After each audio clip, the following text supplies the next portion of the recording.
நண்பர்கள் அனைவருக்கும் வணக்கம். இன்னைக்கு இந்த காணொலியில உங்களுக்காக ஒரு அருமையான கதையை தான் கொண்டு வந்திருக்கேன். இந்த கதையை பொறுத்த வரைக்கும் காவியான்ற ஒரு வேலை பார்க்குற பெண் இருக்கா. அந்த பெண் மேல அந்த குடும்பத்தை சேர்ந்தவங்க திருட்டு பழிய போட்டு துரத்தி விடுறாங்க. அதுக்கப்புறம் காவியாவோட வாழ்க்கை எப்படிலாம் மாறுது, காவியா எப்படி ஒரு கம்பேக் கொடுக்குறான்னு சொல்றதுதான் இந்த கதை. கண்டிப்பா இந்த கதை உங்க எல்லாருக்குமே பிடிக்கும்னு நம்புறேன். முழு கதைக்குள்ள போறதுக்கு முன்னாடி இன்னும் நம்ம சேனலை சப்ஸ்கிரைப் பண்ணாம இருக்கீங்கன்னா கண்டிப்பா சப்ஸ்கிரைப் பண்ணி வச்சுக்கோங்க. இதே மாதிரி நிறைய விதமான கதைகள் நம்ம சேனல்ல வந்துகிட்டே இருக்கும். பர்டிகுலரா என்ன மாதிரி கதைகள் வேணும்ன்றதை நீங்க கேளுங்க. நான் அந்த கதைகளை முடிஞ்ச அளவுக்கு கொண்டு வரதுக்கு முயற்சி செய்யறேன். இந்த கதைக்குள்ள போறதுக்கு முன்னாடி இந்த வீடியோக்கு இன்னும் லைக் போடாம இருக்கீங்கன்னா ஒரு லைக்கை போட்டு கண்டினியூ பண்ணுங்க. இப்ப நம்ம கதைக்குள்ள வந்துடலாம். இந்த கதையில நாயகியா காவியான்னு ஒரு பொண்ணை காட்டுறாங்க. இந்த பொண்ணை பொறுத்த வரைக்கும் ஒரு பெரிய வீட்டுல பணிப்பெண்ணா வேலை பார்த்துட்டு இருக்கா. வர்மா அப்படின்றவர் தான் இந்த வீட்டோட முதலாளியா இருப்பாரு. பெரிய பிசினஸ் மேன். அவரை பொறுத்த வரைக்கும் ஆரவ்னு ஒரு பையன் இருக்கான். அதே மாதிரி மிஸ்ஸஸ் இருக்காங்க. அந்த மிஸ்ஸஸ் இருக்காங்கல்ல, எல்லா வேலைக்காரங்களையும் ரொம்ப மோசமா நடத்துவாங்க. காவியாவையும் ரொம்ப மோசமா நடத்துவாங்க. அதை கிளீன் பண்ணு, இந்த டைம் தான் வருவியா, கொஞ்சம் சீக்கிரம் வர முடியாதான்ற மாதிரி எல்லாரையும் அசிங்கப்படுத்துற மாதிரி தான் பேசுவாங்க. அந்த மாதிரி ரொம்ப கடுமையா காவியா கிட்ட நடந்துக்கிறாங்க. காவியாவை பொறுத்த வரைக்கும் வீட்டு சூழ்நிலை ரொம்ப மோசமா இருக்கு. சரி, நம்ம கொஞ்சம் அட்ஜஸ்ட் பண்ணி வேலை பார்ப்போன்ற மாதிரி அட்ஜஸ்ட் பண்ணி வேலை பார்த்துட்டு இருக்காங்க. ஆனா இந்த வர்மாவோட பையனா ஒருத்தர் இருக்காரு பாத்தீங்களா, வர்மா கூட அதிகம் வீட்டுல இருக்க மாட்டார். பிசினஸ் மேனன்றதுனால வெளியே தான் இருப்பாரு. ஆனா மிஸ்ஸஸ் வர்மா எல்லாரையும் அசிங்கப்படுத்திக்கிட்டே இருப்பாங்க. ஆனா பையனை பொறுத்த வரைக்கும் அம்மாக்கு அப்படியே ஆப்போசிட். பையனை பொறுத்த வரைக்கும் எல்லார்கிட்டயும் ரொம்ப நார்மலா தான் நடந்துப்பாரு. நமக்கு கீழே வேலை பார்க்கறவங்க, அதனால நம்ம என்னன்னா பேசலான்ற மாதிரிலாம் பேச மாட்டாரு. எல்லார்கிட்டயும் நாகரிகமா தான் பேசுவாரு. எல்லாருக்கும் மரியாதை எல்லாம் தருவாரு. வயசுல பெரியவங்களா இருந்தா கண்டிப்பா மரியாதை எல்லாம் தருவாரு. இதனாலேயே அந்த வீட்டுல இருக்க காவியா, அதாவது பணிப்பெண்ணா இருக்க காவியாக்கு ஆரவ் மட்டும் பிடிக்கும். முதலாளி நல்லவரா இருக்காரு, அதாவது சின்ன முதலாளி நல்லவரா இருக்காரு, மேடம் மட்டும் ஏன் இப்படி இருக்காங்க அப்படின்ற மாதிரிலாம் யோசிப்பாங்க. இப்படியேதான் போயிட்டு இருக்கு. அம்மா எப்ப பாரு காவியாவை பிடிச்சி திட்டுறாங்கல்ல, அதாவது மிஸ்ஸஸ் வர்மா காவியாவை பிடிச்சி எப்ப பாரு திட்டிக்கிட்டே இருப்பாங்க.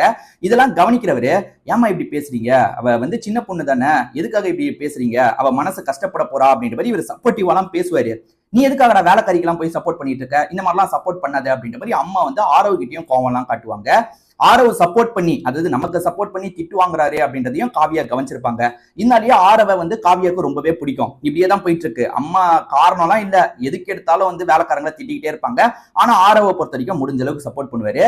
ஆரவ் என்ன பண்றாருன்னு கேட்டீங்கன்னா, அப்பா பிசினஸ் எல்லாம் ஹேண்டில் பண்றாரு பாத்தீங்களா, அப்பாக்கு முடிஞ்ச அளவுக்கு சப்போர்ட் பண்ணுவாரு. அதாவது இப்போதைக்கு ஆரவ் தனியா எதுவும் பண்ணல, தனியா பண்ணுன்ற மாதிரி ஆசைலாம் இருக்கு. ஆனா அப்பா இருக்காருல்ல, என் கூட நீ வேலை பாரு, அதாவது நான் உனக்கு என்னோட பிசினஸ் எல்லாம் உன்கிட்ட கொடுத்துட்றேன், அதை நீ கவனிச்சுக்கிட்டாலே போதும், நீ புதுசா எதுவும் பண்ண தேவையில்லை அப்படின்ற மாதிரி அப்பா சொல்லியிருப்பாரு. அதனால அப்பாக்கு வேண்டியதை அப்பா பண்றாரு. மேக்சிமம் வீட்டுல இருந்தே இவரோட ஸ்டார்ட் அப், அதாவது இவர் அப்பாவோட துணை இல்லாம ஏதாவது பண்ணலாம்னு நினைக்கிறாரு. அதுக்கான முயற்சி எல்லாம் பண்ணிட்டு இருக்காரு. இப்படியே போயிட்டு இருக்கு. அப்பப்ப இவர் காவியா கிட்ட பேசவும் செய்வாரு. அதாவது அம்மா கொஞ்சம் தள்ளி இருக்காங்கன்னா இவர் காவியா கிட்ட பேசுவாரு. அதாவது அவங்களோட வீட்டு நிலைமை, அவங்க ரொம்ப ஏழ்மையான குடும்பத்தை சேர்ந்தவங்கள, அவங்க கஷ்டம் எல்லாத்தையும் ஷேர் பண்ணுவாங்க. ஏன் நீ படிக்கலையான்னு கேட்கும்போது, நான் இந்த படிப்பு வரைக்கும் படிச்சிருக்கேன், ஆனா வீட்டோட சூழ்நிலை இப்படி இருக்குல்ல, அதனால தான் இங்க வேலை பார்க்கறேன் அப்படின்ற மாதிரிலாம் காவியா சொல்லுவாங்க. இப்படி பேசி பேசி ரெண்டு பேருமே ஓரளவுக்கு பழகலாம் ஆரம்பிச்சிடுறாங்க. இதை மட்டும் அம்மா பார்த்தாங்கன்னா பெரிய பிரச்சனை ஆயிடும். இப்ப உதாரணத்துக்கு இவர் காவியா கிட்ட பேசிட்டு இருக்கிறத அம்மா கவனிச்சாங்கன்னா பயங்கரமா இவர்கிட்ட சத்தம் போடுவாங்க. அது இவருக்கும் நல்லா தெரியும். அதனால அம்மா வரும்போது மட்டும் இவர் காவியா கிட்ட பேசாத மாதிரி எங்கேயாவது திரும்பிப்பாரு. காவியாவும் வேலை பார்க்கற மாதிரிலாம் பண்ணிட்டு இருப்பாங்க. ஆனா இவங்களுக்குள்ள ஒரு நட்பு போயிட்டு இருக்கிறத நமக்கு காட்டுறாங்க. இந்த மாதிரி நிலைமையில இந்த மிஸ்ஸஸ் வர்மா ஒரு ஃபங்க்ஷனுக்காக ரெடி ஆயிட்டு இருக்காங்க. அப்ப ஜுவல்ஸ் எடுத்து போடலான்னு பார்த்தா ஒரு ஜுவல் மட்டும் மிஸ் ஆகுது. சோ இந்த இடத்துக்கு கிளீன் பண்ற வேலையை யார் பார்ப்பாங்கன்னா காவியா தான் பார்ப்பாங்க. சோ அந்த காவியா தான் பிளான் பண்ணி தூக்கியிருக்கா. நம்ம இங்க வச்சது காவியாக்கு தெரியும், காவியா தான் தூக்கியிருக்கா அப்படின்ற மாதிரி அம்மா இருக்காங்கல்ல, எங்க என்னோட ஜுவல் அப்படின்ற மாதிரி காவியா கிட்ட சண்டை போட ஆரம்பிக்கிறாங்க. என்ன பிரச்சனை அப்படின்ற மாதிரி ஆரவும் இந்த இடத்துக்கு வராரு. இவ என்னோட ஜுவல்ல திருடிட்டா அப்படின்ற மாதிரி அம்மாவும் சொல்லிட்டு இருக்காங்க. சோ இந்த இடத்துல பெரிய வாக்குவாதம் மாதிரிலாம் வருது. நான்லாம் எடுக்கலன்ற மாதிரி காவியா சொல்லிட்டு இருக்காங்க. ஆனா நீ தான் எடுத்தன்ற மாதிரி இந்த லேடி கோவப்பட்டுக்கிட்டே இருக்காங்க. இப்பதான் காவியாவோட வீட்டுல அப்பா ரொம்ப முடியாம இருக்கிற தகவல் வருது. அதாவது கூட வேலை பார்ப்பாங்கல்ல, அவங்க இந்த தகவலை சொல்லிட்டு போறாங்க. இதனால இவருக்குமே லைட்டா டவுட் வருது. அதாவது ஆரவுக்குமே லைட்டா டவுட் வருது. அது என்னன்னா அப்பாவுக்கு ரொம்ப முடியாம இருக்குன்னு ஏற்கனவே சொன்னா, இப்ப அது ரொம்ப பெரிய லெவல்ல போனதுனால அதுக்காக இது திருடி இருக்கா போல அப்படின்ற மாதிரி யோசிக்க ஆரம்பிச்சிடுறாரு. காவியா, நீ எடுத்தனா ஒழுங்கா தந்துரு, உன் அப்பாக்கு என்ன பண்ணுமோ அதை நான் பண்றேன், நீ எடுத்திருந்தா தந்துரு அப்படின்ற மாதிரி சொல்றாரு. நீங்க கூட என்ன சந்தேகப்படுறீங்களா, நான்லாம் எடுக்கல, நான் எதுக்காக எடுக்க போறேன், என் அப்பாவுக்கு பிரச்சனை போயிட்டு இருக்கிறது உண்மைதான், அதுக்காக நான் இப்படி ஒரு விஷயத்த பண்ணுவேனா, நான்லாம் இந்த விஷயத்த பண்ணலன்ற மாதிரி எவ்வளவோ சொல்றாங்க. எப்பவுமே மிஸ்ஸஸ் வர்மா மட்டும் தானே ரொம்ப மோசமா பேசுவாங்க. இந்த இடத்துல ஆரவ் கோவத்துல இருக்காரு. ஏன்னா இவங்க மிஸ்ஸஸ் வர்மா கிட்ட எதிர்த்து கொஞ்சம் பேச ஆரம்பிச்சிருவாங்க. யாரு, காவியை எதிர்த்து பேச ஆரம்பிச்சிருவாங்க. அம்மாவையே எதிர்த்து பேசுறியான்ற மாதிரி ஒரு ஸ்டேஜ்ல ஆரவும் பயங்கரமா இவங்களை பிடிச்சி கத்த ஆரம்பிக்கிறாரு. இதுக்கப்புறம் இந்த வீட்டுல உனக்கு இடம் கிடையாது, இங்க இருந்து போ அப்படின்ற மாதிரி இவங்களை துரத்திலாம் விட்டுட்டு இருக்காரு. என்ன பண்றதுன்னு தெரியாம திருட்டு பலியோட இவங்க கிளம்புறாங்க. அதாவது இவங்க தான் திருடினாங்கன்ற மாதிரி அவங்க ஸ்டேஷன் வரைக்கும் எல்லாம் போயிடுவாங்க. ஸ்டேஷன்ல விசாரணை எல்லாம் போக ஆரம்பிக்குது. இப்படி விசாரணை போயிட்டு இருக்கும் போதே ஒரு ஸ்டேஜ்ல ஜுவல் இருக்கு பாத்தீங்களா, வீட்லயே தான் கிடைச்சிருக்கும். அம்மா வந்து வீட்லயே கிடைச்சிருக்கு, இல்ல அவதான் எடுத்துட்டு வச்சிருப்பான்ற மாதிரிலாம் சொல்லிட்டு இருக்காங்க. ஆனா வீட்டுல தான் ஜுவல் இருந்திருக்குன்றது போலீஸுங்க உறுதிப்படுத்திடுறாங்க. இதெல்லாம் பாக்குற ஆரவ் தான் உடஞ்சு போயிடுறாரு. ஐயோ, அம்மா பண்ண தப்புனால தேவையில்லாம காவியாவை நம்ம சந்தேகப்பட்டு அவ்வளவு திட்டிட்டுமே அப்படின்ற மாதிரி இவருக்கு ஒரு மாதிரி கில்ட்டா இருக்கு. நம்ம வந்து தேவையில்லாம நிறைய வார்த்தையை விட்டுட்டோம், அவ ரொம்ப கஷ்டப்படுவாளே, திரும்பி அவளை வந்து இந்த வேலையில சேர்த்துக்கலாம்னா கண்டிப்பா அதையும் அவ ஏத்துக்க மாட்டா, என்ன பண்றது அப்படின்ற மாதிரிலாம் யோசிக்கிறாரு. காவியா உடஞ்சு போயிடுறாங்க. அதுக்கப்புறம் அங்க ஜுவல் கிடைச்சிருச்சு, நம்ம மேல தப்பு இல்லைன்றதுலாம் இவங்களுக்கு தெரிஞ்சிருது. ஆனாலும் நம்ம மேல பழி போட்டு இப்படி வீட்டை விட்டு துரத்தி விட்டுட்டாங்களே, என்னன்னா மழை பெஞ்சிட்டு இருக்கும் போதெல்லாம் வீட்டை விட்டு தள்ளி விட்டுருப்பாங்க. அது காவியாவுக்கு ரொம்ப கஷ்டத்தை தருது. சரி, காவியாவும் நம்ம லைஃப்ல அடுத்த விஷயத்த பார்ப்போம், அதாவது வேற ஏதாவது வேலைக்கு ட்ரை பண்ணுவோன்ற மாதிரி வேலைக்கு ட்ரை பண்ணிட்டு இருக்காங்க. அதாவது தேநீர் கடைன்னு சொல்லுவாங்கல்ல, டீ விக்கிறது, அந்த மாதிரி ஒரு சின்ன கடை போட்டா என்னன்ற மாதிரி இவங்களுமே கடையை போட்டு வியாபாரம் பார்த்துட்டு இருக்காங்க. அங்க ஓரளவுக்கு வேலையில இருக்கவங்க எல்லாம் வருவாங்கல்ல, அவங்க கிட்ட இவங்க வேலைக்கான வாய்ப்பெல்லாம் கேட்டுட்டு இருக்காங்க. அப்பதான் மேத்தான்ற ஒரு நபரை பாக்குறாங்க. அந்த மேத்தாவை பொறுத்த வரைக்கும் ஒரு கம்பெனில முக்கியமான பொறுப்புல இருக்கவரா இருப்பாரு. ஏறக்குறைய அவர் தான் ஓனர்னு வச்சுக்கோங்களேன். அந்த அளவுக்கு முக்கியமான பொறுப்புல இருக்கவரு இந்த பொண்ணு கிட்ட பேச்சு கொடுக்குறாரு. ஏன்னா இவங்க வர எல்லார்கிட்டயும் வேலை வாய்ப்பு கேட்கிற மாதிரி இவர்கிட்டயும் கேட்டிருப்பாங்க. இவருமே நீ என்னமா படிச்சிருக்க, இதுக்கெல்லாம் உனக்கு பதில் தெரியுமான்னு சில கேள்வியை கேட்கும் போது இவங்க ரொம்ப பிரமாதமா பதில் சொல்றாங்க. பரவாயில்ல, இந்த பொண்ணு கிட்ட நிறைய டேலண்ட் இருக்கே அப்படின்ற மாதிரி இவரும் மோட்டிவேட் பண்றாரு. அப்படி பண்றவரு இந்த இன்டர்வியூக்கு வாமா, நான் முடிஞ்ச அளவுக்கு சப்போர்ட் பண்றேன், அங்க கேள்வி கேட்பாங்க, அதுக்கு பதில் சொல்லு அப்படின்ற மாதிரிலாம் சொல்றாரு. இவங்களுமே வாய்ப்பை ஏற்படுத்தி தந்ததுக்காகவே மேத்தாக்க நன்றிலாம் சொல்றாங்க. அந்த இடத்துல இன்டர்வியூ அட்டென்ட் பண்றதுக்காக வராங்க. அந்த இன்டர்வியூல இவங்க செலக்டும் ஆயிடுறாங்க. இவங்களை பொறுத்த வரைக்கும் சரி, எனக்கு ஒரு ஸ்டார்ட் அப் ஆரம்பிக்கணும்ன்ற மாதிரி ஆசை இருக்கு, சின்ன செலவுலயே என்னால பண்ண முடியும், அதாவது வந்து ரொம்ப இன்வெஸ்ட் பண்ண தேவையில்லை சார், இவ்வளோண்டு இன்வெஸ்ட்மெண்ட்ல என்னால பண்ண முடியும், நீங்க அதுக்காக யாரையாவது எனக்கு டைப் பண்ணி விட்டா நல்லா இருக்கும் சார், முடிஞ்சா பண்ணுங்க அப்படின்ற மாதிரிலாம் கேட்கறாங்க. இவங்களோட வேலையை பார்த்துட்டு இருக்காங்க. இப்ப ஃபேமிலியும் கொஞ்சம் முன்னேறுது. ஏன்னா வந்து இப்போ ஓரளவுக்கு நல்ல வேலையில இருக்காங்கல்ல, அதனால ஃபேமிலியோட தரமும் கொஞ்சம் கொஞ்சமா முன்னேற ஆரம்பிக்குது. ஃபேமிலிக்கு வேண்டிய எல்லாத்தையும் இவங்களால பண்ண முடியுது.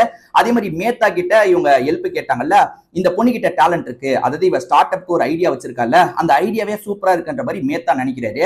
அதனால மேத்தா என்ன பண்றாருன்னா இவங்க கேட்ட மாதிரியே ஒரு பினான்சியரை ஏற்பாடு பண்றாரு. அவருக்குமே இவங்களோட ஐடியா பிடிச்சிருக்கு, சரி எக்ஸிக்யூட் பண்ணு, நான் காசு போடுறேன் அப்படின்ற மாதிரி அவருமே இவங்க கூட ஒரு டைப் வைக்கிறாரு. இவங்களுமே இவங்களோட ஸ்டார்ட் அப் ஐடியா இருக்கு பாத்தீங்களா, அதை கொஞ்சம் கொஞ்சமா செயல்படுத்த ஆரம்பிக்கிறாங்க. நிறைய ஒரு 8 பேர் 10 பேரை போட்டு முதல்ல செயல்படுத்த ஆரம்பிக்கிறாங்க. இவங்க நினைச்ச மாதிரியே, அதாவது எப்பவுமே வந்து பேப்பர்ல எழுதும் போது வந்து சில ஐடியா ஒர்க் அவுட் ஆகிற மாதிரி இருக்கும், ஆனா நம்ம பிராக்டிக்கலா எக்ஸிக்யூட் பண்ணும்போது நிறைய பிரச்சனை வரும் பாத்தீங்களா. ஆனா இதுல அந்த மாதிரிலாம் தவறு எதுவுமே நடக்கல, எல்லாமே நல்லபடியா நடக்குது. அந்த கடவுளே நமக்கு சப்போர்ட் பண்றாரு அப்படின்ற மாதிரி காவியா முடிஞ்ச அளவுக்கு உழைப்ப போட்டுட்டு இருக்காங்க. 8-9 பேரை வச்சு இந்த வேலையை ஆரம்பிச்சவங்க இப்ப 20-30 பேரை வச்சு இந்த வேலையை பண்ணிட்டு இருக்காங்க. ஏறக்குறைய மேத்தாவெல்லாம் தாண்டி போயிட்டாங்க.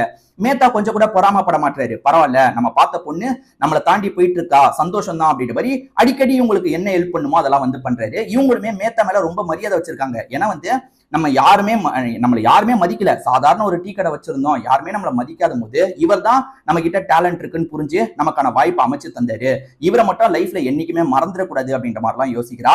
இப்படி யோசிச்சவளோட வளர்ச்சி ரொம்ப அபரிவிதமா இருக்கு. இதே சமயம் நமக்கு ஆரவ் குடும்பத்தை காட்டுறாங்க. ஆரவோட அப்பா பெரிய பிசினஸ் மேன் சொன்னா, ஆரவோட முடிவை அப்பா கேட்கவே மாட்டாரு. இதெல்லாம் நான் சேர்த்தது, நான் எல்லாம் கரெக்டா பண்ணுவேன், நீ அமைதியா இருன்ற மாதிரி சொல்லியிருப்பாரு. ஆனா அடுத்தடுத்து தப்பான முடிவு எடுத்திருப்பாரு. இவ்வளவு வருஷம் சேர்த்தாரு பாத்தீங்களா, இவர் எடுத்த சில தப்பான முடிவுனால கூட இருக்க நிறைய பேரும் ஏமாத்திட்டு போக ஆரம்பிக்கிறாங்க. சோ அந்த வர்மா இருக்காரு பாத்தீங்களா, ஜீரோன்ற ஸ்டேஜுக்கு வர ஆரம்பிச்சிடுறாரு. இவங்க ஒரு வீட்டுல இருந்தாங்க பாத்தீங்களா, அந்த வீட்டையே விக்கிற நிலைமைக்கு தள்ளப்படுறாங்க. இதெல்லாம் ஒரு 3 வருஷம் ஓடி இருக்கும். இந்த 3 வருஷத்துல ஏகப்பட்ட லாஸ். ஆரவு ஸ்டார்ட் அப் கம்பெனி ஆரம்பிக்கணும்ன்ற மாதிரி ஆசைலாம் பட்டார்ல, அது எதையுமே வந்து எக்ஸிக்யூட் பண்ண முடியல. ஏன்னா அப்பவே ஏகப்பட்ட லாஸை சந்திக்க ஆரம்பிச்சிடுறாரு. அதே மாதிரி வந்து இந்த மிஸ்ஸஸ் வர்மா வந்து எல்லார்கிட்டயும் கடுமையா நடந்துப்பாங்கல்ல. முன்னாடி வந்து 5-6 பேர் வேலைக்கு இருந்தாங்க, இப்பெல்லாம் வேலைக்கு யாருமே கிடையாது, ஒவ்வொருத்தரா வேலையை விட்டு போயிட்டு இருக்காங்க. இவங்களால வந்து யாருக்கும் சம்பளம் தர முடியல, அந்த மாதிரி ஒரு நிலைமைக்கு வந்துட்டாங்க. இதுக்கு முன்னாடி இவங்க ஒரு ஆட்டிடியூட் காட்டுவாங்கல்ல, அந்த ஆட்டிடியூட்லாம் இல்லாம மாறிடுறாங்க. ஒரு ஸ்டேஜ்ல இந்த வீடு இருக்கு பாத்தீங்களா, விக்கிற ஸ்டேஜுக்கு வந்துருது. இதை விக்கணும், ஆளை பாருங்கன்ற மாதிரி இவங்க சொல்லி வச்சிருவாங்க. ஏன்னா அது மூலியமா நிறைய கடனை செட்டில் பண்ற நிலைமையில தான் அந்த குடும்பம் இருக்காங்க. இந்த விஷயத்தை பத்தி நம்ம காவியாக்கு தெரிய வருது. அதாவது அந்த வீடு விலைக்கு வருதுன்றது காவியாக்கு தெரிய வருது. காவியாவை பொறுத்த வரைக்கும் அந்த இடத்துல தான் நம்மளை அசிங்கப்படுத்தினாங்க, சோ அந்த இடத்த நம்ம வாங்கணும் அப்படின்ற மாதிரி யோசிக்க ஆரம்பிக்கிறாங்க. அந்த வீடு வந்து பேங்க் மூலியமா தான் ஏலத்துக்கு வருது. சோ நிறைய பேர் கேட்கும் போது காவியா வந்து எவ்வளவு அமௌண்ட் ஆனாலும் சரி இந்த இடத்த வாங்கணும்ன்ற மாதிரி ஒரு ஸ்டேஜ்ல காவியா தான் அந்த இடத்த வாங்குறாங்க. சோ இடத்தை இவங்க வாங்கிட்டதுனால அவங்களை சந்திக்க வேண்டிய நிலைமை வருது இல்ல. அவங்க என்ன பேசுறதுன்னு தெரியாம முழிச்சிட்டு இருக்காங்க. அதாவது வந்து இவ மேல திருட்டு பழி போட்டு, அதுதான் அவ திருடவே இல்லை, ஆனா திருடிட்டு தான் நினைச்சு வீட்டை விட்டு துரத்தி விட்டோம், அவ்வளவு அசிங்கப்படுத்தணும். இன்னைக்கு என்னன்னா அவ இவ்வளவு பெரிய ஆளாயிட்டா, நம்ம கிட்ட எப்படி அவ பேச போறாளோ அப்படின்ற மாதிரி ஒரு பயத்தோடயே தான் அந்த குடும்பத்தை சேர்ந்தவங்க வராங்க. ஆனா காவியாவை பொறுத்த வரைக்கும் நார்மலா தான் பேசுறாங்க. என்னாச்சு, எதனால இப்படி ஆச்சுன்ற மாதிரி சாதாரணமா கேள்வி கேட்கறாங்க. ஆரவுமே பதில் சொல்றாரு. ஆரவுக்கு ரொம்ப கில்ட்டா இருக்கு. நம்ம வந்து காவியாவை நல்லபடியா தான் ட்ரீட் பண்ணோம், ஆனா ஒரு ஸ்டேஜ்ல அம்மாக்கு சப்போர்ட் பண்றேன்னு சொல்லி காவியாவை கடுமையா பேசிட்டோம், காவியா கண்டிப்பா அதெல்லாம் மனசுல வச்சிருப்பா அப்படின்ற மாதிரி யோசிக்கிறாரு. இவர் காவியா கிட்ட அன்பா பேசினதுக்கு ஒரு காரணம் இருக்கு. அந்த டைமே இவருக்கு காவியாவை ரொம்ப பிடிக்கும். இவர் எல்லா வேலைக்காரங்களுக்கும் சப்போர்ட் பண்ணுவாரு, காவியாவுக்கு கொஞ்சம் கூடுதலா சப்போர்ட் பண்ணுவாரு. அதுக்கு காரணம் இவருக்கு காவியாவை ரொம்ப பிடிக்கும். அதே மாதிரி காவியாவுக்கும் இவர் ரொம்ப பிடிக்கும். இப்ப இவர் வந்து எல்லாத்தையும் இழந்துட்டாருன்றதுக்காக காவியாவோட அன்பு போக மாட்டேங்குது. இன்னமும் மனசுக்குள்ள அவர் மேல ஒரு மரியாதை வச்சிருக்காங்க. சோ இப்ப காவியா என்ன சொல்றாங்கன்னா, இவங்களுக்கு போறது கூட இடம் இல்ல, ரொம்ப கஷ்டத்துல இருக்காங்கன்னு புரிஞ்சுக்கிட்டு என் சைட்ல என்ன பண்ண முடியும், நான் முடிஞ்ச அளவுக்கு சப்போர்ட் பண்றேன் அப்படின்ற மாதிரி காவியா இந்த குடும்பத்துக்கு வாக்கம் தராங்க. இந்த குடும்பத்தை சேர்ந்தவங்க நன்றி எல்லாம் சொல்லிட்டு இருக்காங்க. அதே சமயம் ஸ்டார்டிங்ல இருந்தே ஆரவ் வந்து ஒரு ஸ்டார்ட் அப் ஆரம்பிக்கணும், என் ஐடியாவை எக்ஸிக்யூட் பண்ணும் அப்படின்ற மாதிரிலாம் சொல்லியிருப்பாரு. அதுக்கான வாய்ப்பை நான் அமைச்சு தரேன், நீங்க ஸ்டார்ட் பண்ணுங்க, உங்களுக்குள்ள இருக்க டேலண்ட்டை நீங்க காட்டுங்கன்ற மாதிரி காவியா வந்து சப்போர்ட் பண்றாங்க. ஏன்னா இவங்கள மேத்தான ஒருத்தர் சப்போர்ட் பண்ணதுனால தான் இந்த இடத்துல வந்திருக்காங்கல்ல, அதனால நம்ம யாரையாவது சப்போர்ட் பண்ணணுன்றதுக்காக இவங்க ஆரவ சப்போர்ட் பண்றாங்க. ஆரவ் கிட்டயுமே நல்ல நல்ல ஐடியாஸ் இருக்கும், அதை கொஞ்சம் கொஞ்சமா எக்ஸிக்யூட் பண்றாரு. அவரோட வளர்ச்சியும் இருக்கு. ஒரு ஸ்டேஜ்ல, அதாவது காவியா இருக்காங்கல்ல, நம்ம மனசுல இருக்கிறத சொல்லிடலான்ற மாதிரி இவர்கிட்ட மனசுல இருக்க அன்பை சொல்றாங்க. இவருமே ரொம்ப ஆச்சரியப்படுறாரு. நானே இந்த விஷயத்த சொல்லலாம்னு நினைச்சேன், ஆனா அப்ப நீ இருந்த ரேஞ்சுக்கும் இப்ப இருந்த ரேஞ்சுக்கும் பல மடங்கு ஏறிட்ட, நான் எப்படி சொல்றதுன்ற மாதிரி ரொம்ப தயங்கினேன், ஆனா நீயே சொல்லிட்ட, எனக்கு ஒன்னு ரொம்ப பிடிச்சிருக்கு அப்படின்ற மாதிரி இவரும் சொல்றாரு. சோ இவங்க ரெண்டு பேருமே கல்யாணம் பண்ணிக்கலாம்னு முடிவு எடுக்கிறாங்க. பேரண்ட்ஸ் கிட்ட சொல்லும் போது பேரண்ட்ஸ்மே ஏத்துக்கிறாங்க. இவங்க ரெண்டு பேருமே கல்யாணம் பண்ணிக்கிறாங்க. அதே மாதிரி மிஸ்ஸஸ் வர்மா ரொம்ப அசிங்கப்படுத்தினாங்கல்ல, அதுக்காக இவங்க கிட்ட கண்ணீர் விட்டு மன்னிப்புலாம் கேட்கறாங்க. பரவாயில்ல விடுங்க, நான் அதெல்லாம் பெருசா எடுத்துக்கல அப்படின்ற மாதிரி காவியா சொல்றாங்க. ஆக்சுவலா காவியாவோட லைஃப் இவ்வளோ மாறினதுக்கு காரணம் மேத்தா தானே. அந்த மேத்தாவோட தலைமையில தான் இந்த கல்யாணமே நடக்குது. மேத்தா சாருக்கு நன்றிலாம் சொல்லிட்டு இருக்காங்க. இதோடயே இந்த கதை முடியுது. கண்டிப்பா இந்த கதை உங்க எல்லாருக்குமே பிடிச்சிருக்கும்னு நம்புறேன். இதே மாதிரி வேற ஒரு கதையோட நான் உங்களை சந்திக்கிறதுக்காக வரேன். என்ன மாதிரி கதைகள்லாம் வேணும்ன்றதை நீங்க கண்டிப்பா கமெண்ட் செக்ஷன்ல சொல்லுங்க.